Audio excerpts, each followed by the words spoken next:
Olá, eu sou Ângela Ferraz, sou designer da TIC Textura e Companhia e agora nós vamos ensinar uma técnica com a textura madeira. E ao meu lado ele, Silvio Vargas. É um prazer estar aqui, obrigado, viu, Ângela, pelo convite. É uma honra realmente poder estar representando a marca nesse momento. E agora nós vamos mostrar como é que a gente faz a textura madeira realista ou madeira esculpida. Com presença forte em qualquer decoração, a madeira é um material extremamente versátil para a arquitetura e a decoração, já que pode ser aplicada tanto em paredes em áreas internas e externas. Seu uso remete ao conforto e aconchego. Por sua neutralidade, combina facilmente com outros materiais, servindo de base para os mais diversos estilos de ambientação, seja clássico, rústico, vintage, contemporâneo e industrial. Inspirada por essa atmosfera, a TIC Texturicia traz para o mercado a textura madeira, um revestimento acrílico e hidrorrepelente, destinado para decorar e proteger paredes e tetos, tanto ambientes internos como principalmente ambientes externos. E quais as ferramentas que você vai usar? Bom, eu vou usar aqui para aplicar o primer, rolo, né? Se eu fosse uma parede real, eu usaria também trinchas para fazer os recortes. Nós vamos usar depois a desempenadeira, bem como também essa escova aqui para efeitos. Nós vamos, obviamente, usar antes, né, a fita crepe para isolar. Após a secagem da massa, eu vou fazer a escultura da madeira usando chaves de fenda. E vou usar também uma régua para poder fazer a demarcação das tábuas. E por fim, vou usar trinchas e pincéis para fazer a pintura ou tingimento propriamente dito. Ok, vamos começar? Com certeza, vamos lá. Uma dica importante é preparar, a diluição do primer, conforme o recomendado em etiqueta localizada na frente da embalagem. No caso do Silvio, o primer já está preparado. Então eu vou aplicar aqui o primer na minha superfície, que seria a representação da minha parede. Ok. Como ela é um fundo, não tem muita necessidade de uma ordem específica. Nós podemos aplicar, se ficar algumas manchas, algumas falhas, isso não é fundamental. Uma cobertura homogênea 100%. O importante é que o fundo ele apareça, porque depois da aplicação da textura, nós veremos o porquê que é necessário ele ter uma cor de contraste, né? Aqui a gente está usando marrom tabaco. Para dar uma impressão de profundidade, não é? Também, isso vai ser muito importante. Bem como as demarcações, elas vão ficar bem ressaltadas. E a função do primer é de extrema importância. Ele promove a aderência da textura sobre a parede, remove partículas soltas e facilita no deslizamento da massa. Feito isso, a gente espera quanto tempo? Entre 2 a 4 horas de secagem para poder vir à próxima etapa, que é a aplicação da massa. Muito bem! Aqui com o primer já seco, após 4 horas aproximadamente. Então eu vou vir com a minha desempenadeira, a espátula, vou aplicar aqui uma porção de massa. Como uma aplicação geral, então eu posso colocar uma camada generosa aqui para poder espalhar na parede. Quando eu cheguei nesse momento que eu acho que já está mais ou menos homogêneo, então eu tiro o excesso, devolvo aqui.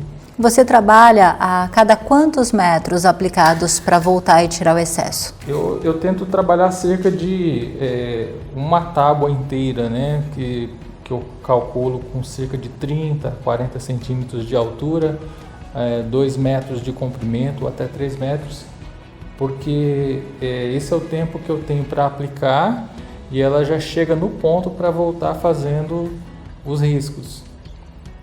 Então, se eu esticar muita massa, ela vai passar do ponto. Entendi.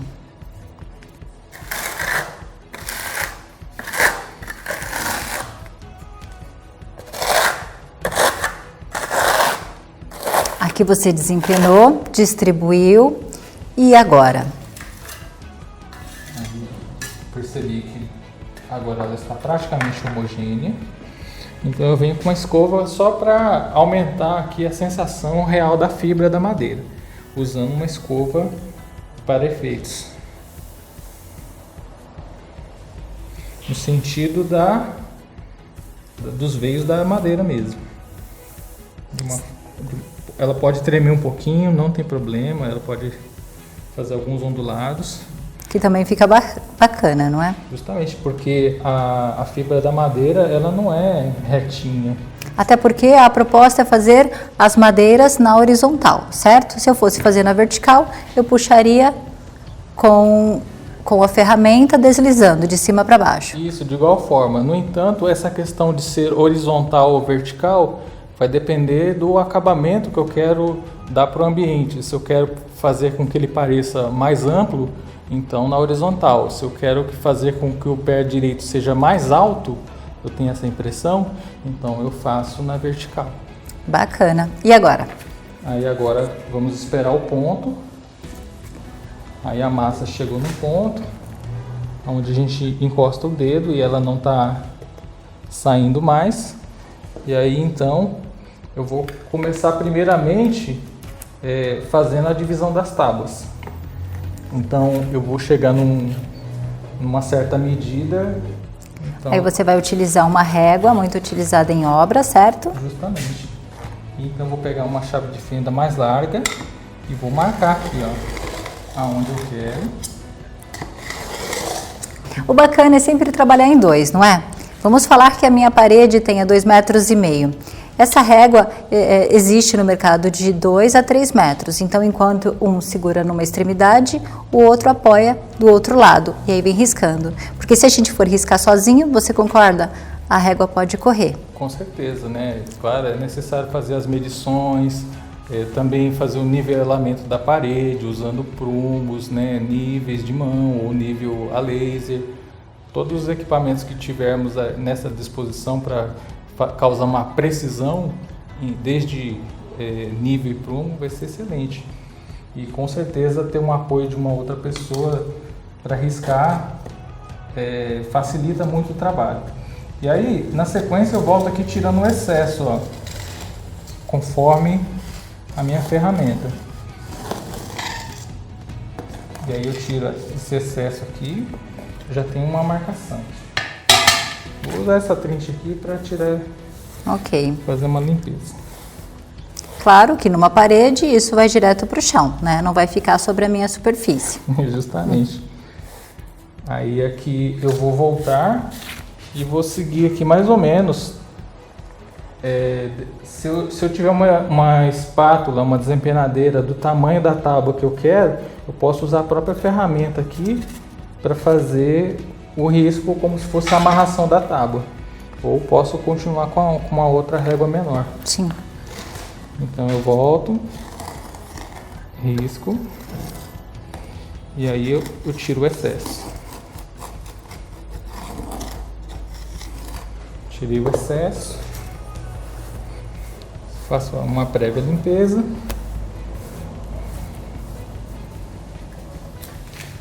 Pronto, aqui eu já tenho primeiramente as dimensões das tábuas que eu vou trabalhar. Ok. Às vezes eu posso usar um esboço no qual eu desenho primariamente qual é a ideia dos tipos de veios que eu vou fazer em cada tábua. Mas quem quiser pode fazer aleatoriamente conforme a sua imaginação também. Uhum. Então eu vou começar aqui primeiramente com um nó. Então eu vou fazer aqui um oval bem pequeno, um círculo oval acompanhando nessa proporção também aqui em volta. E aqui eu faço outro também ovalar. Lembrando que para você fazer esta parte, essa etapa, a massa tem que estar semi-seca, não é? Se ela estivesse seca, você não conseguiria trabalhar em cima. Ou teria muita dificuldade, né? Como essa aqui ela já está um pouco seca, a mais do que o ponto ideal. Então ela pode causar dificuldades, mas ainda dá para trabalhar mesmo assim. E aí eu faço o fechamento aqui do nó. Fiz o fechamento. E aí agora eu só vou brincar aqui com a superfície. Preencher com veios. Vou jogando essa proporção aqui.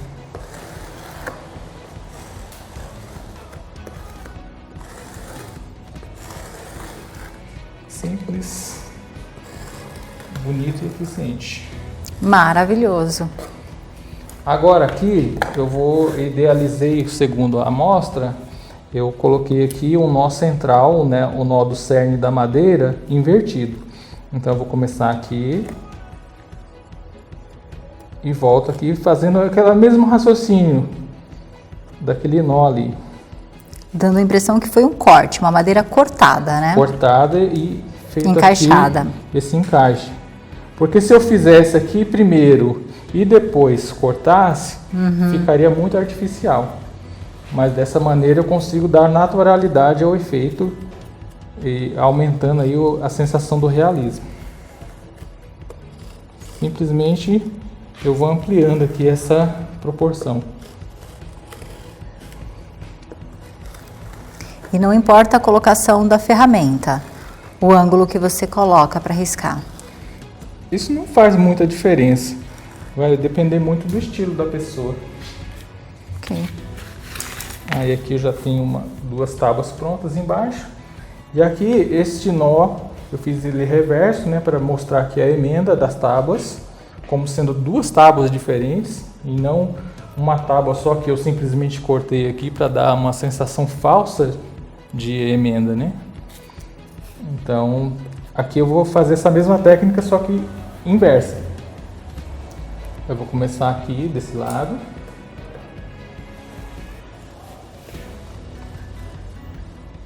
Aí eu vou continuando aqui, olha, a reversão deste aqui. Então eu posso parar aqui mesmo, se eu achar que é mais fácil para eu executar. Eu faço este nó dessa forma. E aí volto do outro lado. E faço aqui. Até o quanto eu quiser, até quanto eu ficar satisfeito. Mas tem que ter uma simetria, uma certa simetria e uma certa proporção nessa evolução. E aí eu faço o fechamento do nó central, que é o cerne. Então eu venho aqui, ao invés de fazer uma nova trilha, eu simplesmente sigo. Segui aqui também. E aqui agora eu venho preenchendo nas proporções.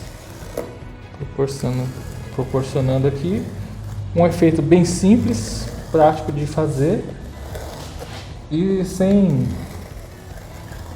muito esforço, sem raciocinar muito sobre o que eu vou fazer. E aí eu pego e limpo toda essa poeira aqui que ficou. Se fosse numa parede, eu iria pegar uma vassoura e varrer como se estivesse varrendo uma casa. Por mais que a massa esteja seca, fica realmente um resíduo, não é? Só que ela aglutina.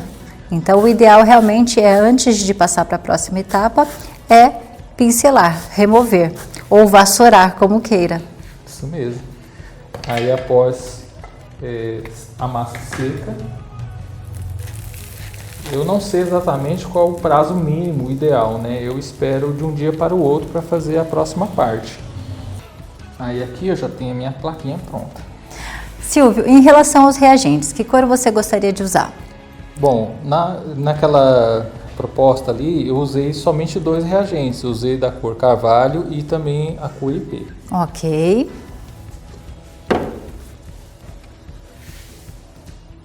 Você quer finalizar com canela preta? Ou para essa técnica vamos utilizar apenas 2?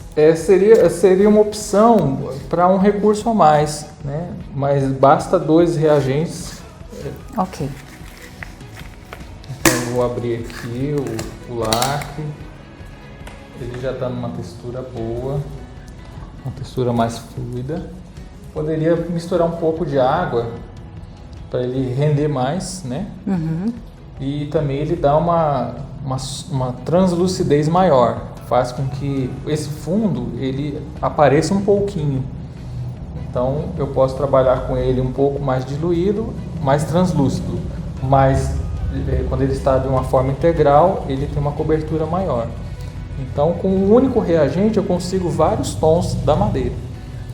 E aí com a técnica de mesclagem eu consigo fazer com que a naturalidade seja ainda maior.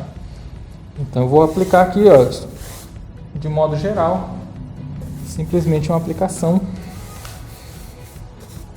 por igual, sem muita complexidade, para poder vir com a próxima etapa.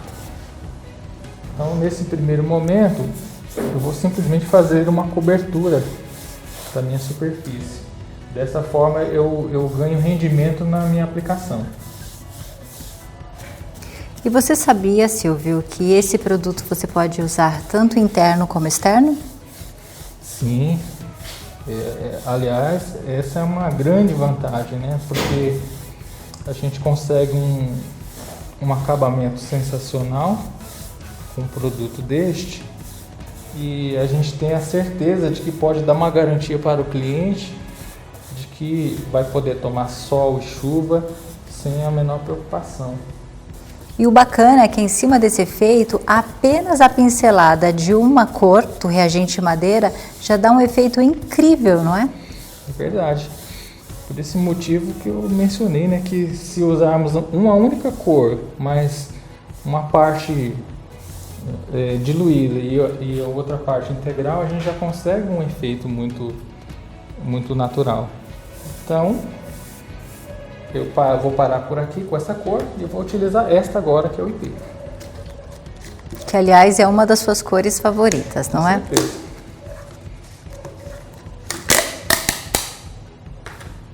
E eu acho essa combinação aqui sensacional. Então aqui agora eu vou trabalhar os veios centrais, os nós centrais. Então eu vou começar primeiramente por essa parte aqui, ó, mais larga. E aí eu vou pintar a borda.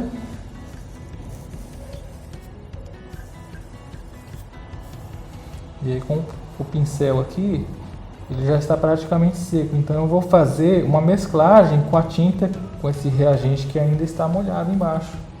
Dando uma esfumada nas duas cores.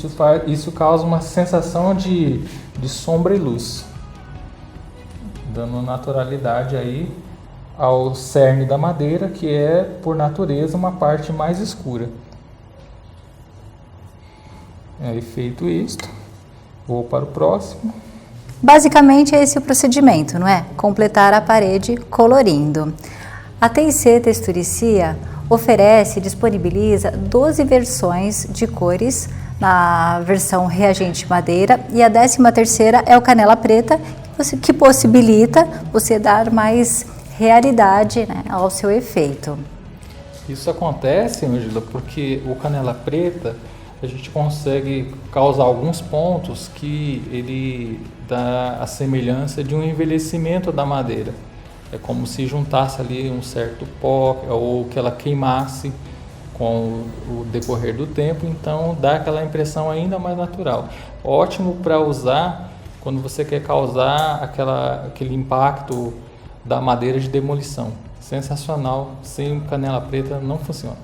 Eu particularmente adoro. Bom, nós temos aí a técnica pronta do Silvio Vargas, uma técnica que nós costumamos apresentar, que é o efeito madeira rústica. Muito prático de aplicação, não é?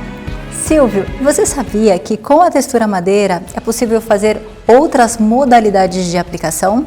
Sim, porque justamente essa textura ela é muito versátil. Então além da madeira, podemos fazer rochas, pedras. E por falar em pedra, nós temos uma amostra que um profissional da pintura, Fábio Linhares, fez pra gente. Ele aplicou a textura madeira e criou o efeito pedra-ferro. Incrível! Ele utilizou os reagentes, várias cores e para criar o efeito profundidade, ele usou canela preta. E ainda, com a textura madeira, ele fez o efeito tijolinho. Bom, então é isso. Eu quero agradecer ao nosso convidado, meu querido amigo Silvio Vargas, mais uma vez pela presença. Eu que agradeço, como disse, é uma honra, né, estar podendo aqui fazer esse vídeo, demonstrar um pouquinho da minha técnica, que esse material extraordinário proporciona aos profissionais. Eu que agradeço. Então é isso. Essa foi a técnica de aplicação com a textura madeira. Se você quiser mais dicas, fique ligado nos próximos vídeos da TIC Textura e Companhia.